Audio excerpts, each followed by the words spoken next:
Hello, everyone, and welcome to Tabor Talks. We're at the end of the week. Today is Friday. It's been a rough week, obviously, and that's an incredible understatement, but I'm just saying do not give up hope. We are ready for this. All of the things, this Project 2025, whatever's all this stuff on the agenda, it's not happening. All right. We've already got lawsuits preparing ourselves. I have been listening to Legal AF. I'm actually listening to Brian Tyler Cohen right now and Pod Save America. It's funny, they start out how ridiculous the notion that Donald Trump is a populist, like a billionaire who had the richest guy in the world backing him up, and Elon Musk. Everything about this is nuts, all right? It's ridiculous. And let's call a spade a spade. The dumbasses won. The uneducated, low IQ, all that stuff. And listen, there are some people who don't follow politics. I've talked about this before. Not everybody, the maggots I'm talking about, but the dumbasses. But there's some people who don't give a shit about politics. I'm a big sports guy, right? I'm involved with a lot of chats. I love the Cowboys and the Yankees. They don't give a shit about politics. Never discussed. Very rarely. So anyway, I'm going to show you some clips here. Gen Z is not happy. A portion of Gen Z, and they are firing back. In fact, what do I have here? Gen Z dropped truth bombs on the uneducated, fake machismo MAGA losers. All right. So let me play a couple of clips and then I'll stop. I'll talk for a bit and move on. Watch. So this young gentleman here says that you, the maggots, you didn't win anything. You did not win this election.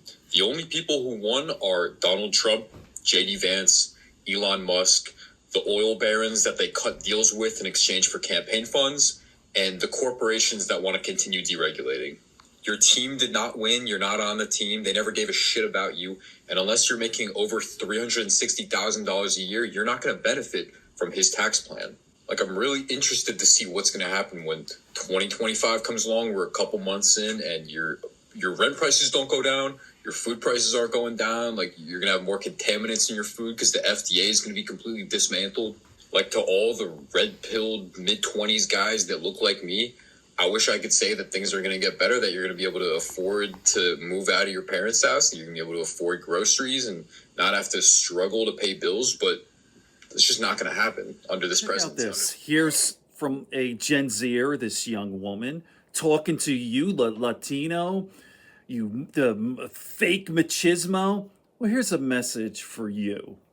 What's the worst part about that 68% of Latinos that voted for Trump is that so many percent of those will pull out the card of like, I'm a Latina from a minority. I'm a first generation woman and I'm like making it and I'm trying to make a business. You will pull out that card when it's beneficial for you, but then turn your back on your people when it comes to decisions like this. Like, did you forget where you come from, bro? Like, did you forget where your grandparents are from, where your parents are from? Because most of us are anchor babies. Most of our parents were not born in this country. Most of us are first gen born. Most of us are first generation going to college. Are you forgetting all the people that pick up your strawberries for you to be able to buy at the supermarket? Are you forgetting all the people that wake up every single day early as fuck before the sun rises to be able to get enough money just to survive? Oh, but like the tariffs, bro. No, dude. Which at the end of the day, the consumer will be the one paying for those tariffs.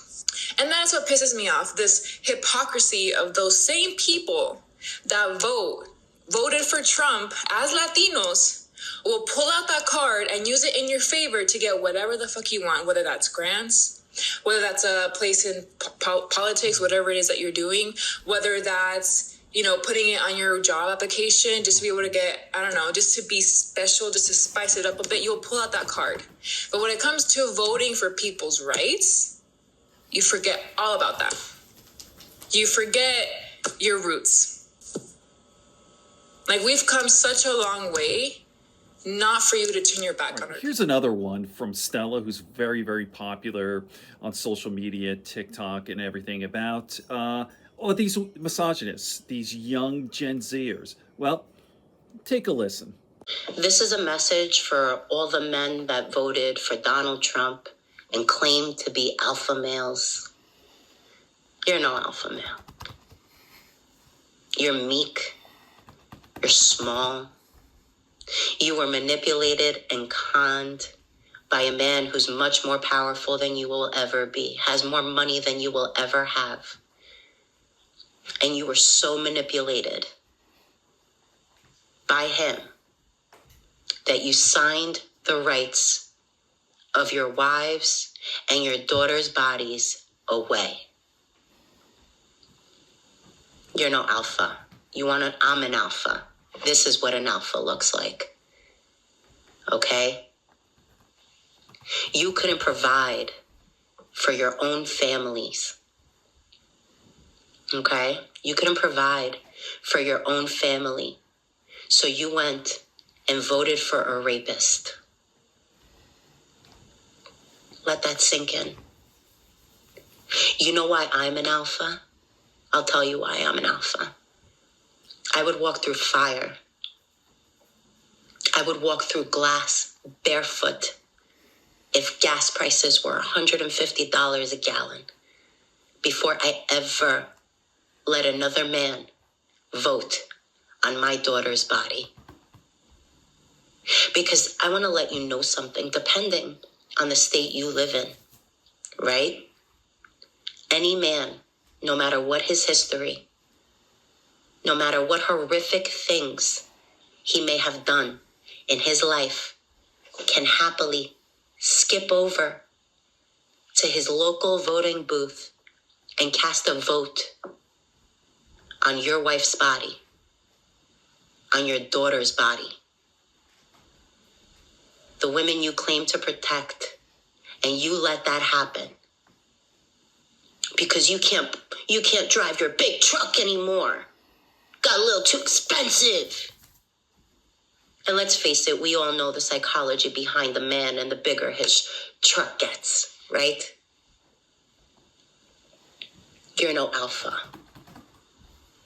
You signed the rights of your wives and your daughters' bodies away to a criminal, to a felon, who stood up on a stage saying, I'll protect the women in your life. I'll protect women, alluding to the fact that you can't. And you gave him the power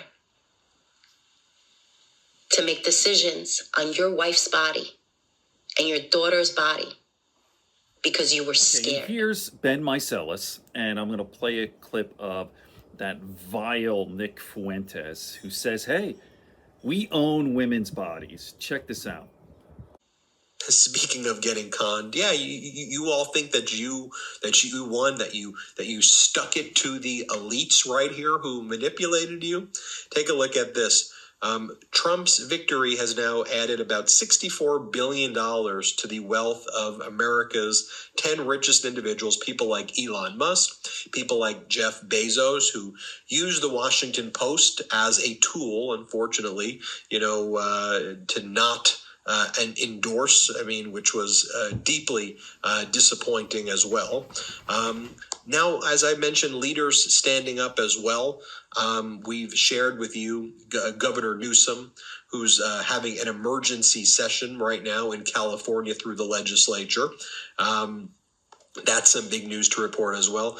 And here, let me show you this, because as a lot of the women are pointing out, just take a look at what, these right-wing MAGA people are saying now about you.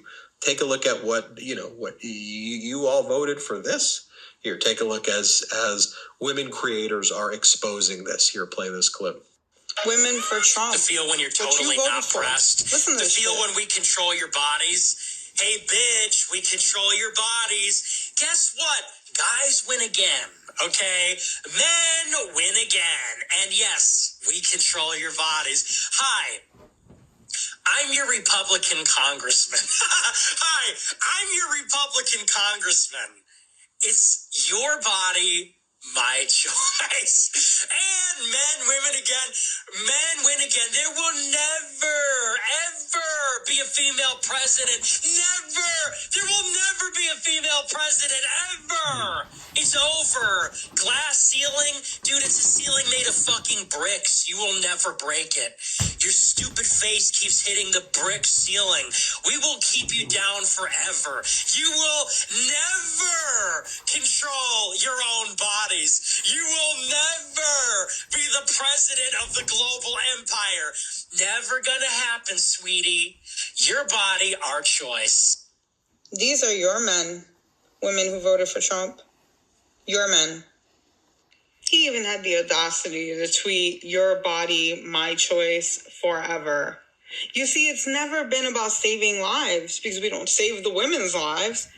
It's always been about control. And you guys are fucking idiots for believing Lastly, otherwise. I'll leave you with this, you lonely incel Rogan bros. I hope the male loneliness epidemic eats you mega scum alive. I hope you feel a hole in your soul and feel unloved until your dying day. I hope you rot in your deathbed, wondering why women looked at you like you had rabies your whole life as your eyes closed for the last time. Okay, a little harsh there, admittedly, but hey, man, people are pissed, you know? So, all right, on that note, like and subscribe, spread it around, it helps with the algorithm. We're going to get through this. Peace, love, and understanding here on Tabor Talk.